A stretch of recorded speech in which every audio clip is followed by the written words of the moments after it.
The story begins in a beautiful garden where a young girl named Sakura promises a boy named Hito that she'll marry him when she turns 18. Hito blushes, his cheeks turning red as they seal their promise with a pinky swear. Everything seems perfect, but then, suddenly, an alarm bell rings. Hito wakes up and realizes it was all just a dream. He's grown used to dreaming about Sakura, constantly reminding himself that the promised day is only a few days away. In the next scene, Hito is walking with his friend, Takaharu. Hito confides in him, saying he wants to see her again. Takaharu, ever the supportive friend, advises Hito to take care of his health and stay strong. As they stroll along, they notice something fall from a girl's bag. Hito suggests Takaharu return it since he's not great with girls, a fact that irritates him. Takaharu agrees, knowing full well that Hito struggles when it comes to interacting with women. Takaharu calls out, "Miss, did you drop something?" as he returns the item to the girl. But Hito can't stop dwelling on his bad luck with girls and wonders why he always gets so awkward around them. Then, in a playful move, Takaharu forces Hito to shake hands with the girl. The moment Hito touches her hand, a gust of wind blows, lifting the girl's skirt and revealing her underwear to both Hito and Takaharu.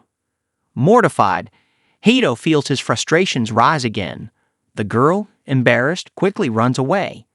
Hito, now furious, yells at Takaharu, "I shouldn't be touching girls." Frustrated, Hito starts to explain the strange events that happened to him 10 years ago. 10 years ago, Hito tells Takaharu he made a promise to a girl. They vowed to marry, and she told him not to marry anyone else but her. She was the first person he had ever been close to, but she wasn't ordinary. She had horns on her head. Just after they made their promise, she disappeared. Ever since that day, strange things had been happening to him and no one knew why. His grandmother often said he was cursed by an Oni. That's what Hito called the girl.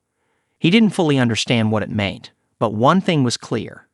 Tomorrow, he would turn 18, and it would be his birthday, the date of the promised meeting.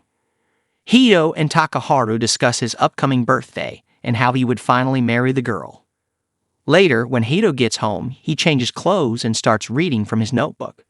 He realizes he needs a reference book, but instead, his hand lands on a book filled with provocative images of women. Feeling embarrassed, he begins thinking about how cute girls can be and how he wishes he could touch someone he truly liked. Frustration builds up, and he wonders why everything in his life seems so complicated. As he lies in bed, his mind drifts back to the day when everyone teased the girl for having horns on her head. Hito had approached her and helped her stand, to which she simply said, "Thank you." Lost in this memory, he drifts off into another dream. He wakes up and notices the clock, 2 minutes to midnight. Thinking about how he needs to prepare for lessons tomorrow, his eyes catch a strange glow coming from the window. As he reaches for it, a flower petal falls into his hand, reminding him of Sakura. At exactly midnight, Sakura suddenly appears in his arms. "It's me, Sakura," she whispers, hugging him tightly and planting a kiss on his lips, his first kiss. Hito, blushing furiously, is stunned by how beautiful she looks. She wishes him a happy birthday and tells him that, as promised, she will be his wife. She has waited all these years for this moment when he would be old enough to marry her. Hito, overwhelmed and confused, starts bombarding her with questions. "Are you really an Oni? Why did you disappear? Did you come back just to marry me? Do you even like me? And why did you curse me?" Sakura looks at him puzzled. "Curse? What curse?" Hito, frustrated, starts raising his voice. "What have you been thinking for the past 10 years? He demands. Sakura calmly responds, explaining that she had to return to her homeland to prepare for their wedding ceremony. Just then, the chest plate Sakura is wearing cracks, followed by the necklace around her neck breaking apart. Hito, embarrassed, quickly averts his eyes, and Sakura, equally flustered, grows nervous as well. Sakura, too, had been affected by the curse, leaving Hito more confused than ever. He thought to himself, could Sakura really have nothing to do with the curse? As Sakura sat in front of him, nervously clutching her chest with both hands, Hito felt uneasy. He quickly covered his eyes, reminding himself that it wasn't right to look at a woman in such a vulnerable state, even though they were suddenly married. He peeked at her, unsure of what to do next. After a moment of hesitation, he grabbed a blanket and gently draped it over Sakura. She looked up at him and whispered, "Thank you." Grateful for his kindness, Sakura tried to reach out and touch him in return, but Hito instinctively pulled back, refusing to let her touch his hand. "It wouldn't be good for you," he said, referring to the strange misfortune that seemed to follow him whenever he came into contact with women. Sakura then brought up the topic of his bad luck with girls, asking if it had been happening since she disappeared. Hito nodded. "Yeah, it's been like this ever since you left." Sakura apologized for rushing into their marriage without understanding what had happened to him in her absence. Hito, realizing she wasn't lying, felt guilty for doubting her. "I'm sorry, too," he admitted. "I shouldn't have questioned you. But the truth is, I still don't know anything about this curse." Sakura apologized once more and began unbuttoning her shirt. Hito panicked, quickly asking why she was taking off her clothes. She silenced him, saying that she needed to reveal the source of their problem. As her shirt fell open, they both stared at strange markings covering her body. Fear gripped them as they wondered what the symbols meant.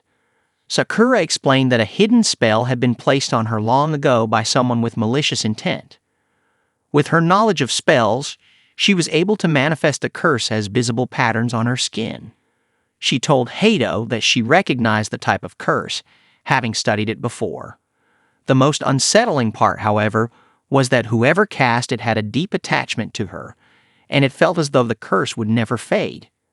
Hito, still in shock, asked if she could break the curse and why it seemed impossible to remove. Sakura, regretfully, shook her head. "I don't know how to cure it," she admitted, apologizing again for not having the solution. Hito, now filled with frustration, couldn't comprehend why anyone would do such a thing to him. Who could have done this? He wondered. Was it someone I knew, or a stranger? He reflected on the trouble the curse had caused in his life, particularly with girls, and began to wonder if someone truly hated him. Sakura, sensing his turmoil, apologized once again. But Hito, shaking his head, told her it wasn't her fault. Still, he felt their marriage shouldn't have happened under such circumstances. "It's not fair to you," he said. "You were dragged into this mess without warning." Before Hito could finish, Sakura raised her hand and firmly said, "We'll find a way to break this curse together." Hito's excitement surged as he eagerly asked, "Is there really a way to break the curse?" Sakura nodded, explaining that someone in her family had studied curses and might be able to help. Hito's eyes lit up with hope. "If we can break this curse," he asked, "will everything be all right?" But his excitement quickly turned into doubt. "I don't understand why you still want to marry me," he admitted. "We made that promise when we were kids, but after all these years apart, we barely know anything about each other now. What if staying close to me just brings you more bad luck? I don't have anything good to offer. Am I really enough?" Sakura smiled gently. "Of course you are," she reassured him. "Our bond was sealed the moment you reached out and saved me. From now on, I'll stay by your side, and we'll find a way to lift this curse together." They clasped hands, their eyes locking in a moment of shared determination and tenderness. Hito, feeling a mix of relief and hope, confessed that he had spent years feeling helpless, constantly apologizing to girls who couldn't understand his strange curse.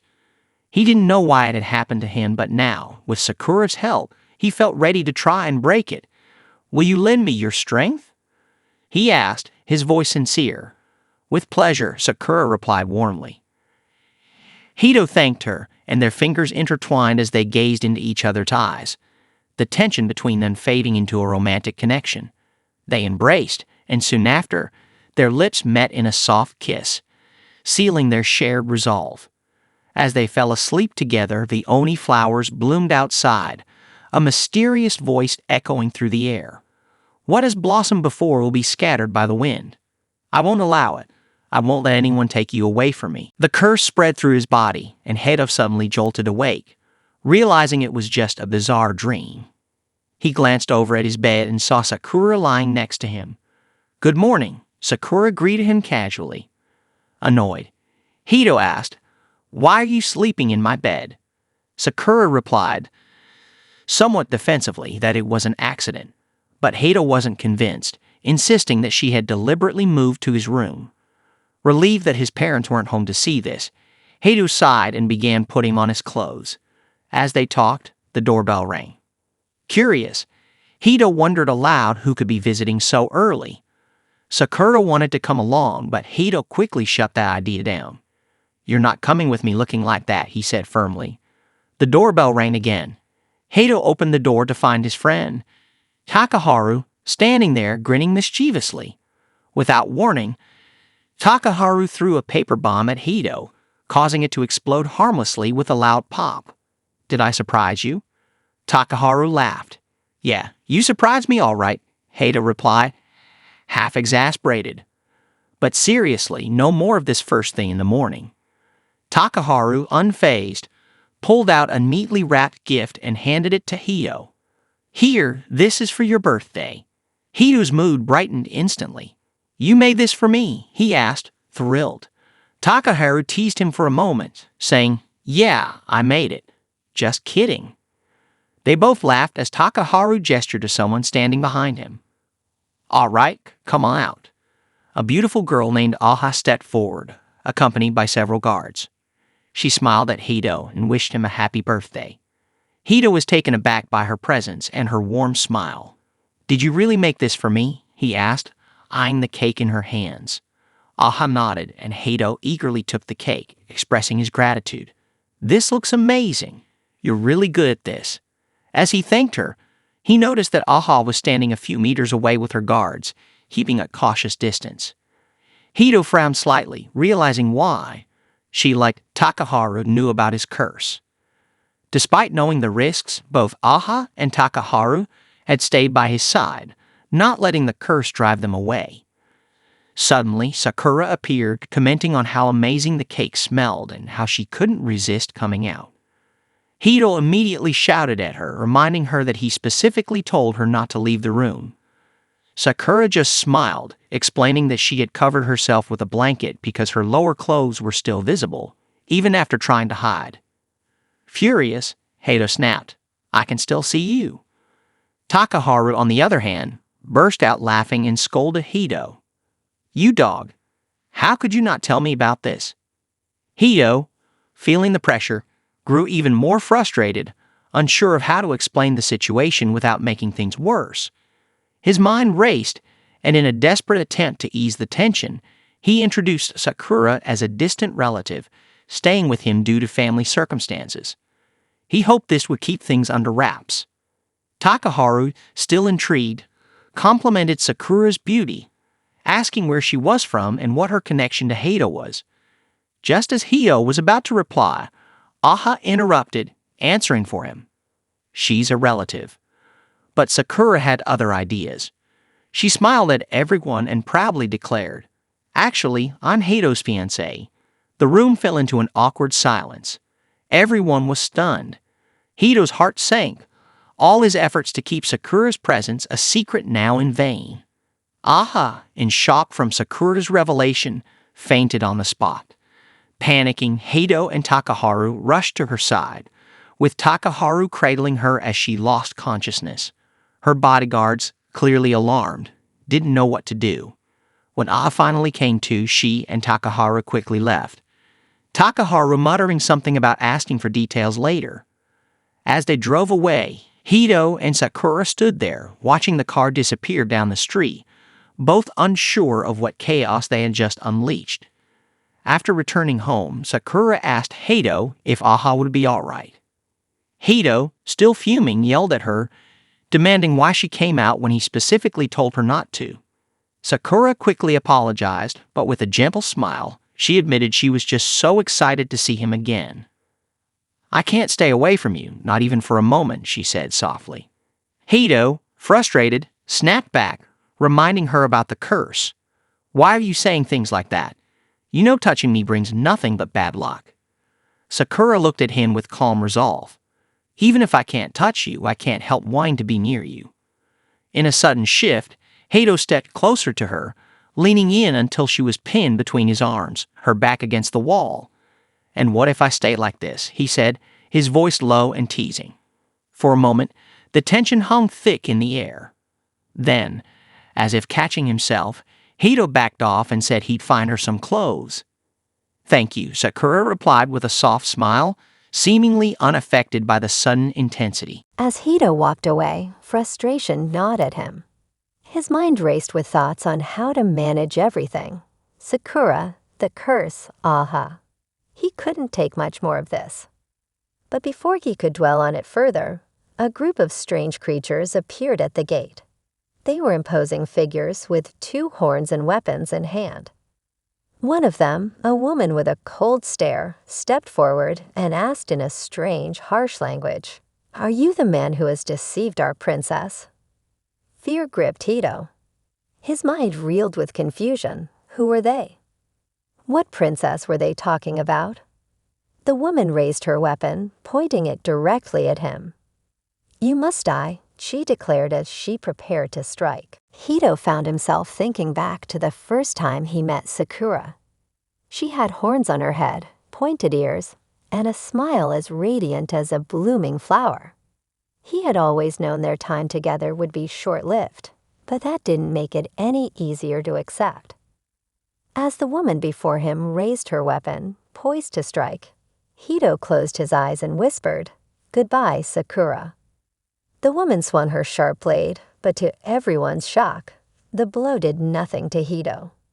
Confused, the woman took a step back, baffled at how her attack didn't affect him. What kind of shield protects him? She wondered aloud. Before anyone could react further, a voice called out from behind. It was Sakura. "Stop. Don't hurt him," she said firmly, stepping into view. All eyes were on her, as she appeared unlike her usual self, and there was an air of authority about her. The tension broke as Sakura commanded everyone to calm down. The woman, still shaken, asked, "Is this the man who's bonded himself to our princess?" Sakura nodded. "Yes, this is the one."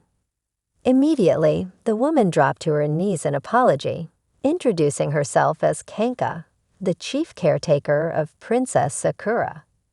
"Thank you," Kanka said, bowing to Hato. "Thank you for protecting our princess." Stunned by the sudden turn of events, Hato quickly introduced himself, saying it was no trouble helping Sakura. But then came the revelation that shook him. Sakura was the daughter of the Oni king, Amisha-sama, destined to be the next ruler of the Oni kingdom. Hito's jaw dropped.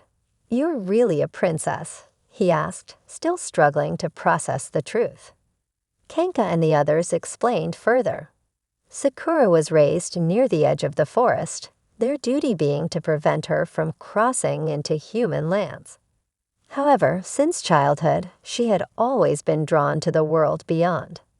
Though it had been 10 years since she first ventured out, it seemed her rebellious streak hadn't faded.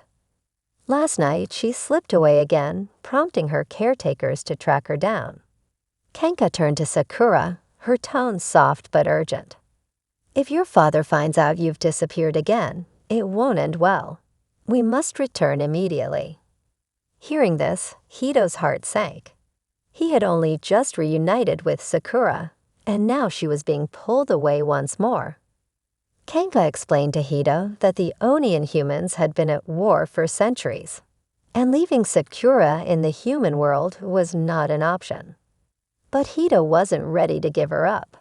He desperately tried to reason with Kanka, but it was no use. Just as the conversation seemed to reach a dead end, Sakura made a bold declaration. She wouldn't return to the Oni kingdom until she was married to Hito. Kanka was furious. "You don't get to decide who you marry," she snapped, glaring at Sakura. The two locked eyes, tension thick in the air. Finally, Kanka turned to Hito with a challenge. "If you want to keep Sakura, then fight me," she said.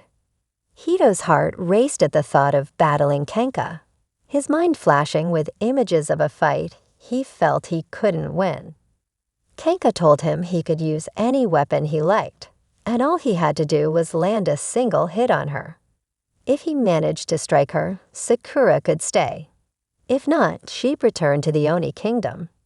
Sakura, full of confidence, encouraged him to accept the challenge. Unsure, Hito felt the weight of the situation pressing down on him. How could he possibly land a blow on Kenka? She was too fast, too skilled. Sakura, sensing his hesitation, whispered, "Use your curse against her." Hito shook his head, rejecting the idea. The curse had caused enough harm, and he wasn't willing to risk it again. But Sakura pressed further. "Do you want to keep your promise to me or not? If we're together, we'll find a way to lift the curse," she said with determination. Hito nodded, feeling the fire of their shared past ignite within him. He muttered in agreement. Sakura, brimming with confidence, promised that from this point forward, she'd always be by his side. Hito's resolve strengthened as he thought about the vow they had made when they were younger. There was no turning back now. Facing Kenka, Hito stood firm. "I won't let you take Sakura back," he declared. Kenka smirked and prepared for the match. She explained the rules and said, "Come at me. Don't hold back." Hito, still nervous, answered, "All right, let's do this." As they squared off, Hito couldn't help but glance at Kenka. Despite the tension, he noticed her grace and poise. "She's really beautiful," he thought to himself, a moment of distraction before the fight began. The caretakers warned Hito about the upcoming match, urging him to give up, insisting that their leader, Kenka, was far too powerful for him. But Sakura wasn't worried. She smiled at Hito, reassuring him that everything would be fine and wishing him good luck. The guard signaled the start of the match with a loud drumbeat, sending a wave of adrenaline through Hito as he focused on the challenge ahead. Determined, Hito charged toward Kenka. As he reached out to make contact, a gust of wind suddenly blew through, causing Kenka's clothes to flutter. Embarrassed by the situation, Hito quickly apologized, but something even stranger happened next. A voice echoed from the curse, ominously declaring, "I will not allow it." Hito froze, completely confused. The wind intensified, swirling around them like an invisible force, and before anyone could react, Kenka's clothes were caught in the cyclone. In an instant, much of her outfit was ripped away, leaving her half exposed. The guard stood in stunned silence, awestruck by the unexpected power of the wind. Sakura hurried over to check on Kenka, who was already brushing off the incident. "It's just a scratch," Kenka assured her with a faint smile. She then asked Sakura if she was all right, showing no sign of worry about herself. One of the caretakers quickly covered Kenka with a jacket, apologizing for the mishap, but Kenka only shook her head. She was impressed by Hito's abilities. "I didn't expect that," she admitted, acknowledging the unusual force behind his attack. "The strike was strong enough to blow anything away," she added, her voice filled with admiration. "I believe this wind is the Tango wind," Kenka remarked, recognizing the mysterious power Hito had unleashed. Kenka and the guard stood before Hito, their expressions serious. Hito, still trying to make sense of everything, asked them about Tango wind. But before he could get a clear answer, the guards encircled him with their weapons drawn. Kenka, watching closely, explained, "Tango is a monster that controls the wind." One of the guards stepped forward, questioning Hito. "A normal human shouldn't have power like that. Are you really human? Or are you Tango?" "I'm just a human," Hito replied, his voice steady but confused. "I don't know anything about Tango." The guards weren't convinced. "If you're truly human, how do you possess such strength?" With no other choice, Hito felt compelled to reveal the truth. Kenka's eyes widened in surprise upon hearing the name of the curse. "Is it really the Elk Curse?" she asked, her voice sharp with curiosity. Hito nodded.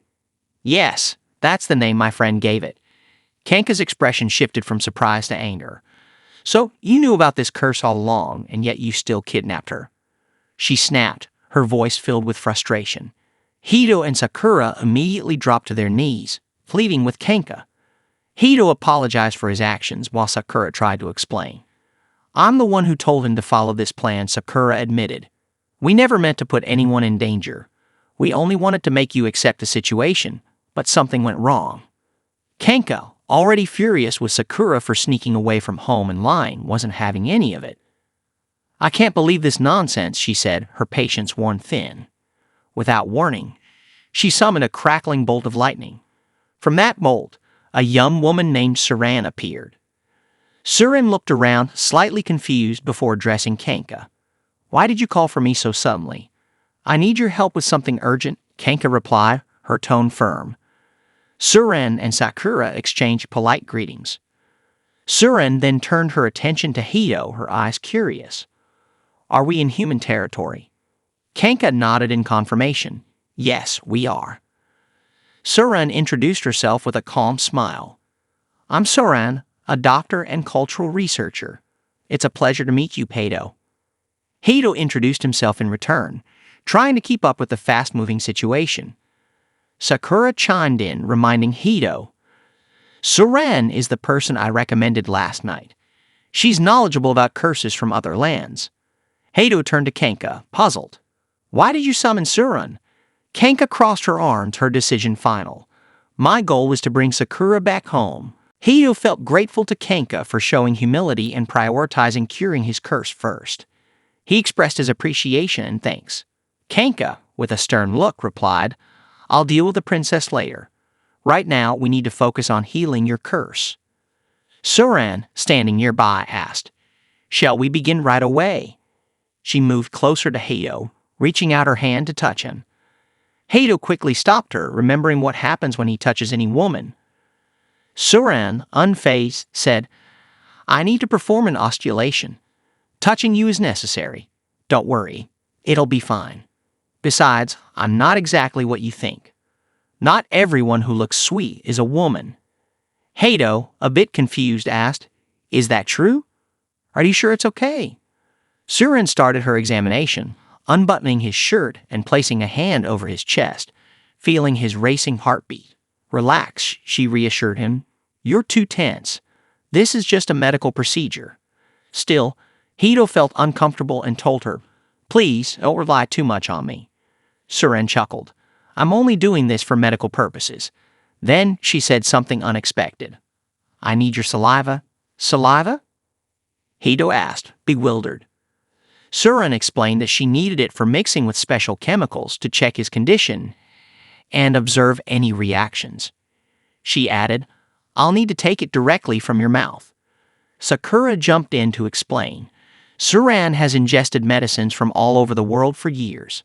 Her body holds various chemical effects. Suran, without hesitation, kissed Hito to collect the saliva. After extracting it, she dropped it into a test tube, which immediately exploded in a burst of light. She calmly analyzed the results, confirming that Hito was indeed human, but said, It looks like Tango attached itself to you around 10 years ago. Suran went on, There's a specific curse enhancing your power, and it's strongest in the morning. She examined him further, touching his chest and stomach, and said, It's here, deep inside. They must have placed a spell. Suran leaned in even closer to Hito, making him visibly uncomfortable.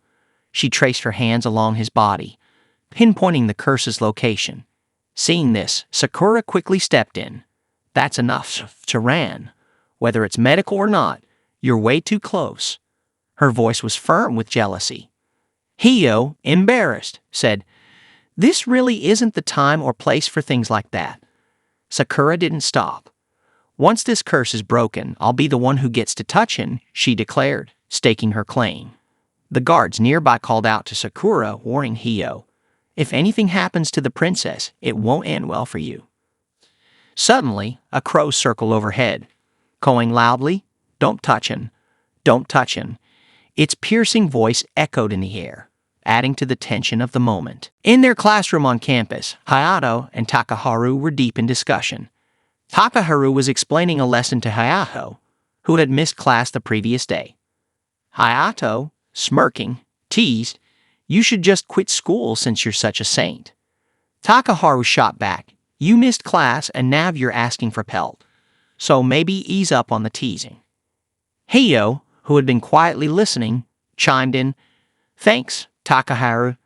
I appreciate the help." Takaharu, still curious, asked, "Why didn't you show up yesterday? You didn't even bother to text or call us." Heido scratched his head, looking a bit guilty. "Sorry," he said. "Something came up and I just couldn't make it." Takaharu raised an eyebrow, leaning in with a grin. "Wait, were you with Sakura or something?" Caught off guard, Heido blushed, telling Takaharu to keep his voice down. Their banter continued until they suddenly heard a voice from behind. "Good morning." Both Heido and Takaharu turned to see Aha standing there, a notebook in hand. They greeted her in unison, "Good morning, Aha." Heido leaned in and whispered to Takaharu, "Do you think she's here to say something to us?" Takaharu shrugged, "Maybe. Looks like she's got something on her mind." Curious, Heido asked Aha how she was feeling and if everything was okay. Aha smiled and replied, "I'm fine now, no need to worry." Heido sighed in relief, grateful to hear she was doing better. Moments later, Sakura and Tsurugen appeared. Tsurugen turned to Hayato and revealed, "Aha is the tango responsible for cursing you." Hayato looked shocked. "Aha? There's no way. She's been my friend since we were kids." Tsurugen nodded, confirming the claim. "The food you ate this morning, it was sweets made by Aha." Hayato shook his head in disbelief. "She's just a normal person." Tsurugen continued calmly, "Many tango take on human form to blend in with society." Still in denial, Hayato replied, "I can't believe this. It doesn't make sense." Tsurugen smirked and challenged him, "Do you want proof? Do you want to see for yourself?" Heido, feeling confused and frustrated, jumped in. "How am I supposed to know she's the one who cursed me? Should I just walk up and ask her, 'Are you the tango who cursed me?'" Tsurugen replied, "Even if you ask her directly, Aha won't admit it. She's been deceiving you for the past 10 years. He then offered a vial and said, "This is a truth serum I've specially crafted. Once Aha drinks this, she'll spill everything." Heido hesitated. "Are there any side effects?" Tsurugen reassured him, "She won't die from it, but if she's really a tango, the effects will be intense." Feeling uneasy, Heido asked again, "Are you sure it's safe?" Sakura's caretaker chimed in, "It doesn't affect humans. You can trust Tsurugen." Still uncertain, Heido questioned, "Are you absolutely sure Aha is a tango?"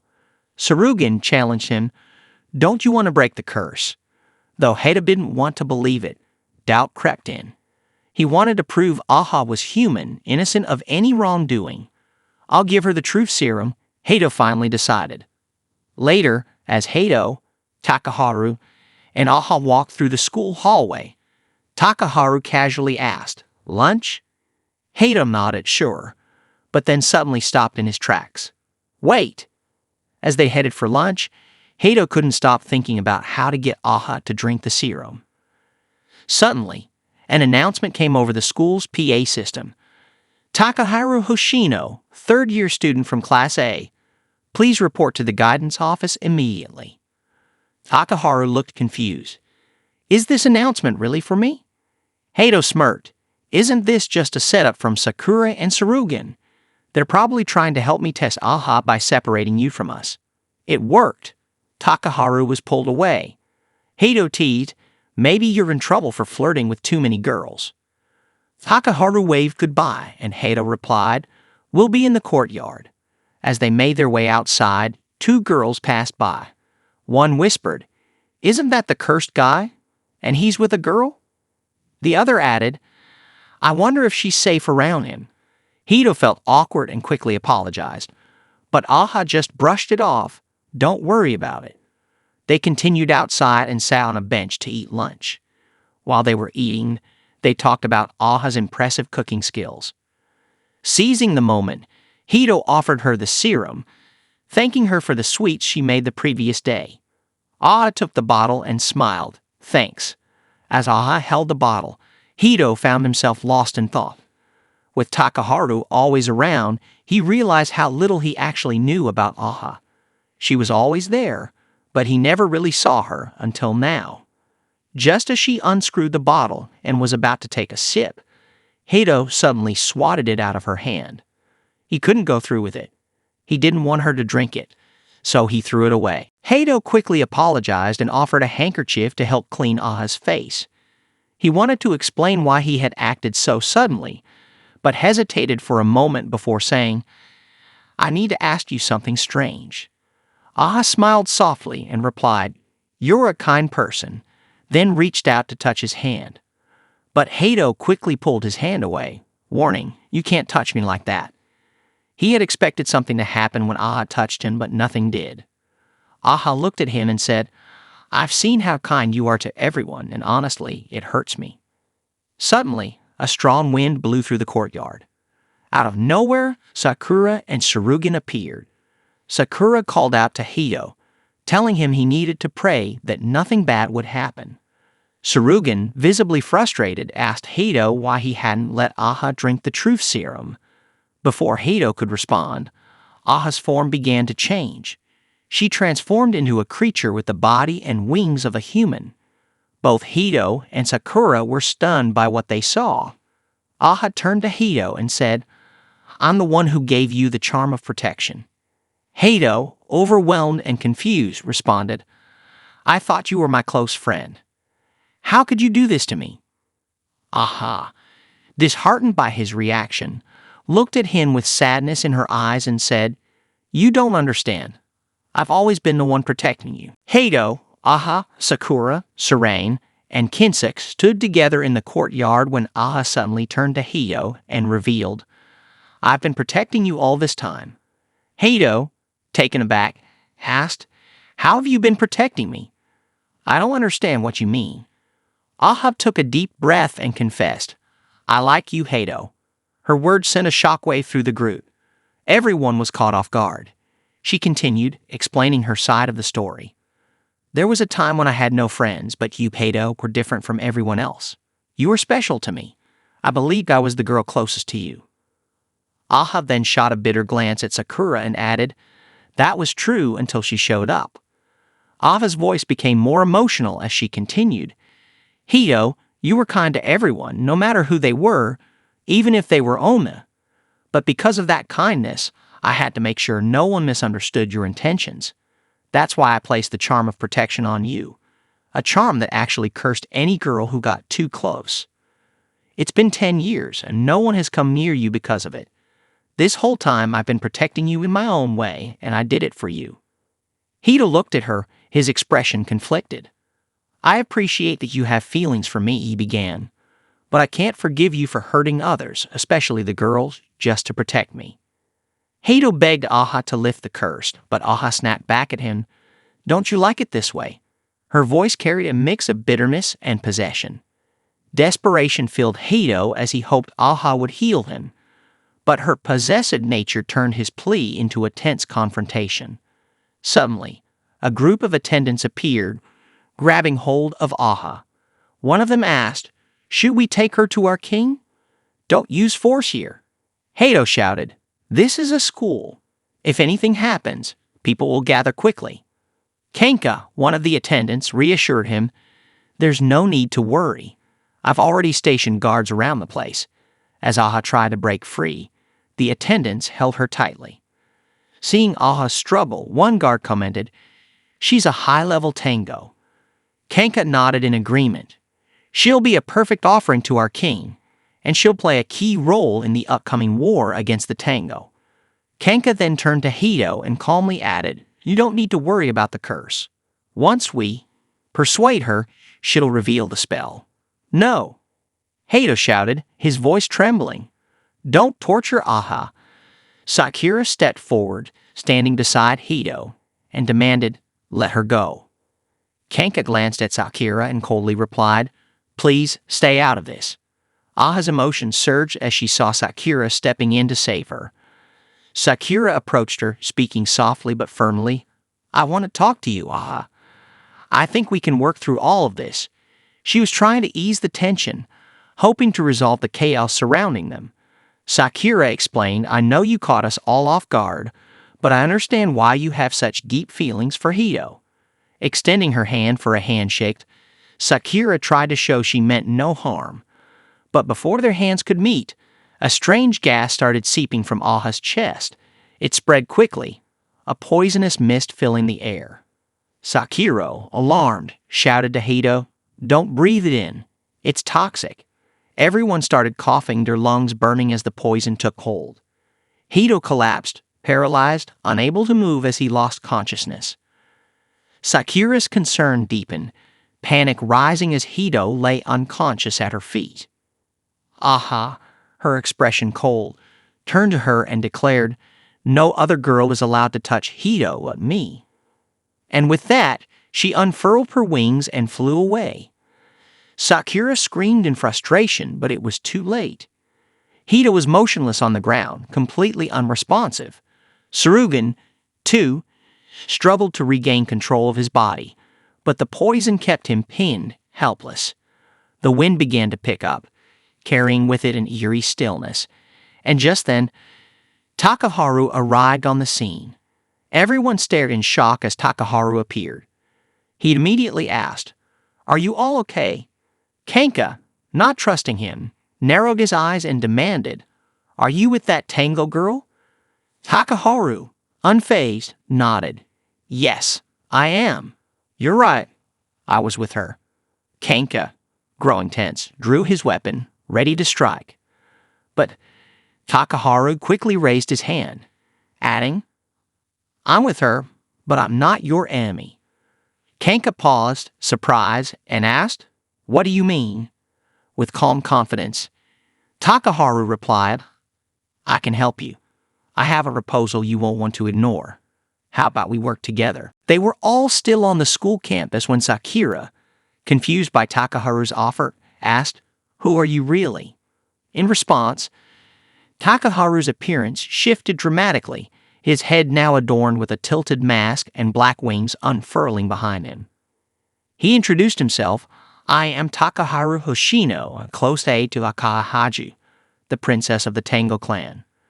He apologized for the actions of Princess Akaha, taking responsibility for the chaos. Kenka, stunned, exclaimed, Akaha is a Tango princess? What does a servant of the Tango princess want from us? Takaharu remained composed and explained, I'm here to save Hayato. His words, however, were met with disbelief. One of the guards, still feeling the effects of the poison, spat, Akaha poisoned us. How can we trust someone who served her?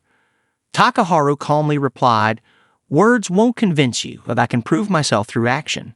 As Takaharu spoke, Hayato began to regain consciousness. Slowly opening his eyes, the first thing he noticed was that his head was resting on Aha's lap.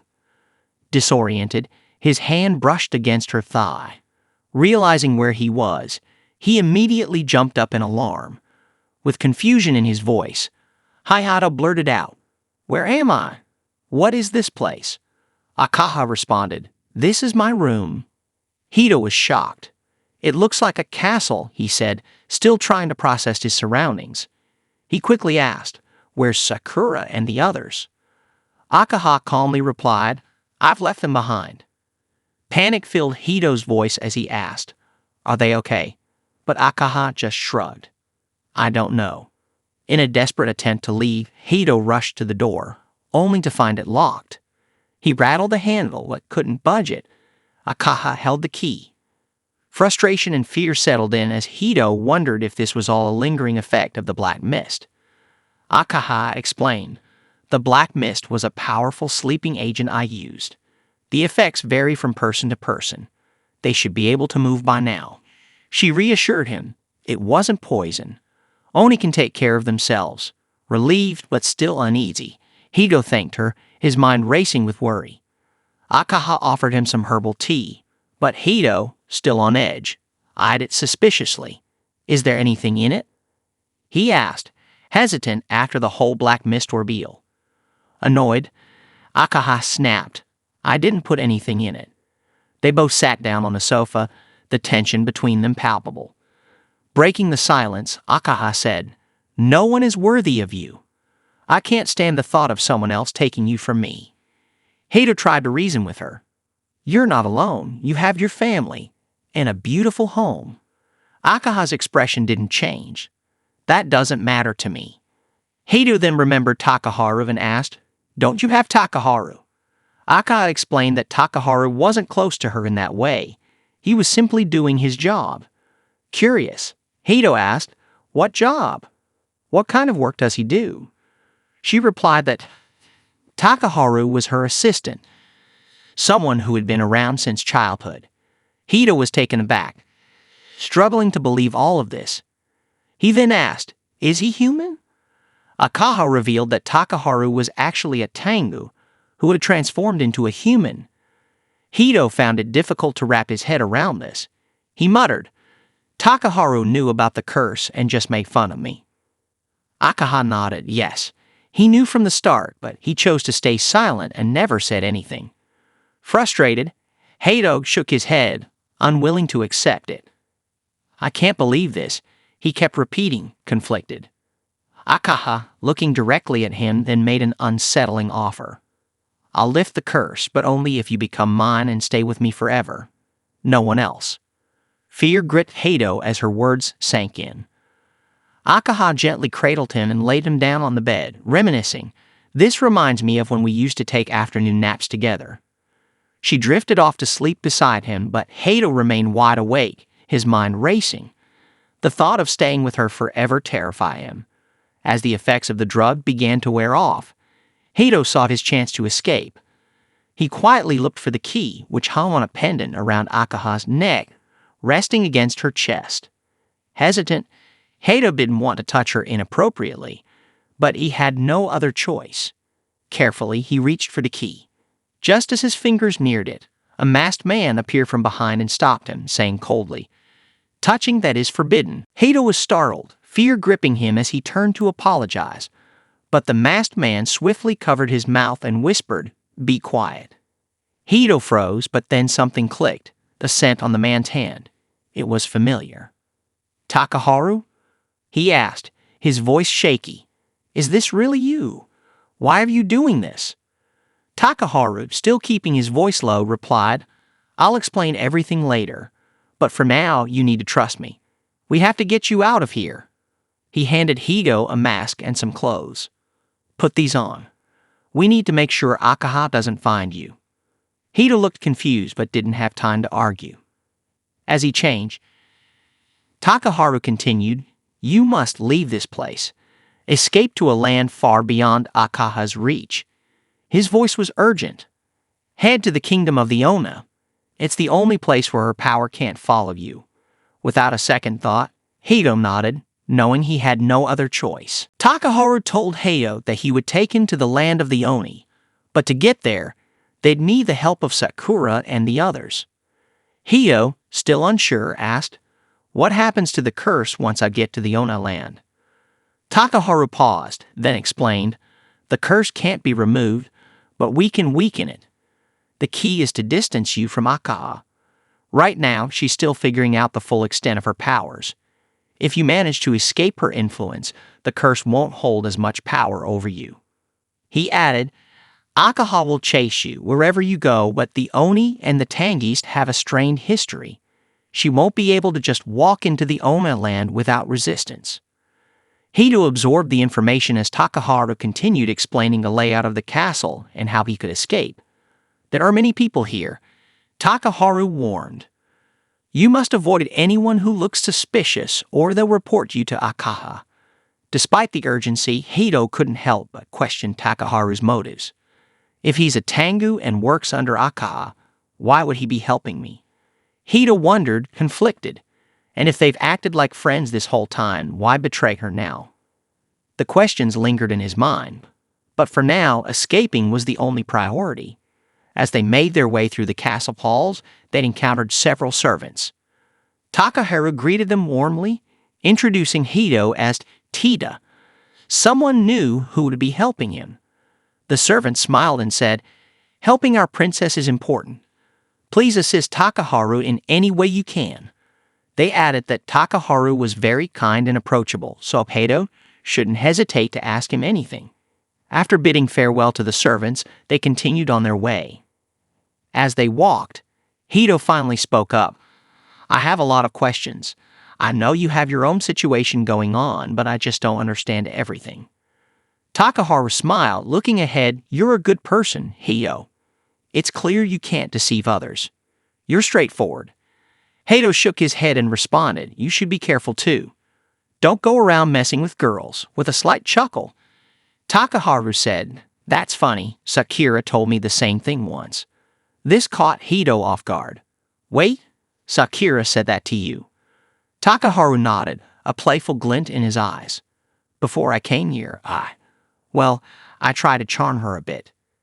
Takaharu then shared a memory with Hito, taking him back to a moment when he had confessed his feelings to Sakura. He had told her that her sweetness had stolen his heart and that he wanted to be with her. But Sakura responded that his words of love should be saved for the one true love in his life. It wasn't her. Takaharu also opened up to Hito about the choices he had made back then. Hito had always been quiet and reserved, yet stubborn in her own way. She had devoted herself to him fully but still held feelings for someone else, leaving Takaharu unable to return her affection. Meanwhile, back in the present, Akaha stirred awake. As she rose from her bed, she quickly realized that Hito was no longer in the room. He had escaped with Takaharu.